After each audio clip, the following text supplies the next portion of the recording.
Joining us now is Ornamental Extension Specialist Mike Schnelle. Mike, thanks for joining us today. Absolutely.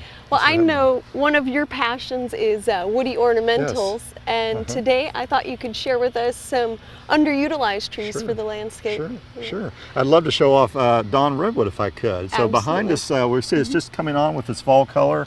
And the neat thing about Dawn Redwood, Kim, is that it's been used for thousands of years, but then thought to be extinct until the 1940s, where it was rediscovered in China. And since 1940, and some U.S. expeditions came back to the United States, or came to the United States, I should say, in the last 10 or 20 years, it's been commercially available.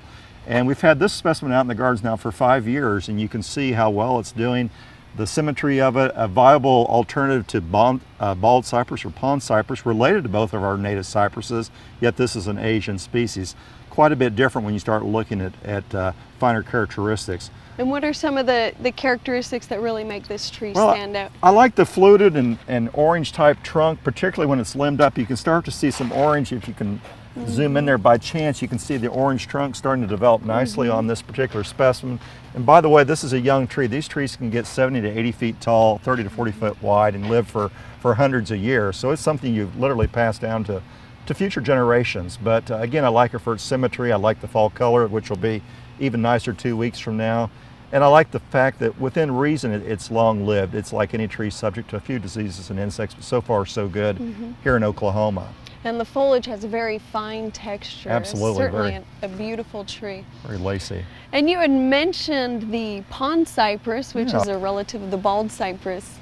Yeah, I'm excited about pond cypress for two reasons. First of all, it's kind of the stepchild in the shadow of bald cypress, which is much better known here in Oklahoma, yet they're both native to southeastern Oklahoma. And what you get with the pond cypress versus the bald cypress is a much more narrow, much more fastigiate, predictable growth habit. It grows maybe 15 to 20 foot wide, yet 70 to 80 feet tall. So very sentinel type growth habit, very upright, very predictable if you wanted to use it in an alley or to perhaps line your drive leading to your home, that sort of thing. And it's now commercially available as well. Do we find the knees on it in the same way that we see on the bald cypress? Knees exist, are not as problematic, however, as they are in the bald cypress, but you could get them if you're in a wet situation. But when you're just regularly mowing your lawn, it's really not going to be an issue in most cases. Well, that's a good feature a lot of people don't like about the bald cypress. Sure. A good alternative. Yeah.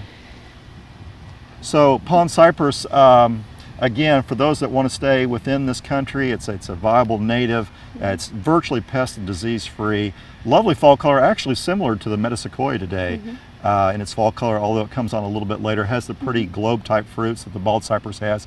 But it gives you that advantage if you have a much more narrow spot that you've always wanted a bald cypress, put in a pond cypress. Okay. And that's really the advantage there.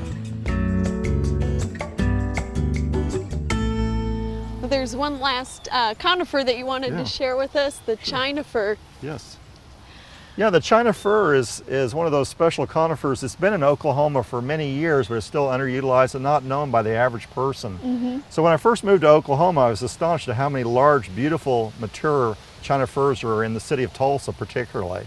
And the plant can come in green, like we're standing by today, or it also comes in a blue cultivar, at least one blue cultivar. And sprinkled throughout Tulsa, there's several majestic specimens at least 30 feet tall or taller. So this is a young tree, going to get another 2 or 3 times this size and width as well.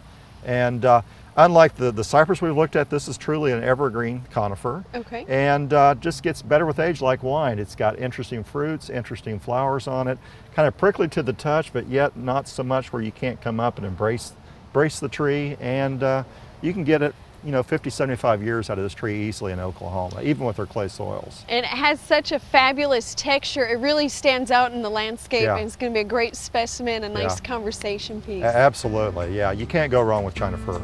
Well, thanks for sharing with us today, Thanks Mike. for having me.